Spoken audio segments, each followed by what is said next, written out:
ஆமாம், நேற்று நீ எங்கே பூஜைக்கு ஏதோ போயிட்டு வந்தேன்னு சொன்ன? ஆமாம், என் ஃப்ரெண்டு வரலட்சுமி பூஜைக்கு கூப்பிட்டுருந்தா, அதுக்கு தான் போனேன். வரலட்சுமி பூஜை? ஆமாம், எல்லா இடத்துலையும் பேசியிருந்தாங்க. என்ன பண்ணாங்க அங்கே? அது ரொம்ப விசேஷம்ல.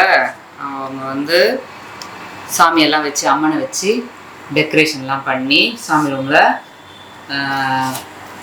ஃப்ரூட்ஸ் எல்லாம் வச்சு ஃபுட்டுலாம் படைச்சிட்டு, பணம், ட்ரெஸ்ஸு, இந்த மாதிரி நிறைய வச்சு கும்பிட்டாங்க. கும்பிட்டுட்டு ஒரு 7 பேர், இல்லை அவங்களால முடிஞ்ச வசதிக்கு ஏற்ற மாதிரி 7 பேர், 9 பேர், 11 பேர் அந்த மாதிரி கூப்பிட்டு, சுமங்கலிகளை கூப்பிட்டு அவங்களுக்கு அவங்க காலில் மஞ்சள்லாம் தடவி, அவங்களுக்கு இந்த மாதிரி ப்ளவுஸ் பிட்டெல்லாம் கொடுத்து, பழம் வளையலெல்லாம் கொடுத்து ஃபுட்டெல்லாம் கொடுப்பாங்க.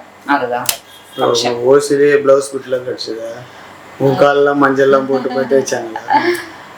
அது ஹஸ்பண்ட் வந்து வாய்ஸு நல்லா இருக்கணும், நோய் நொடி இல்லாமல் நல்லா இருக்கணுன்றதுக்காக ஒய்ஃபுங்க வந்து செய்கிற பூஜை.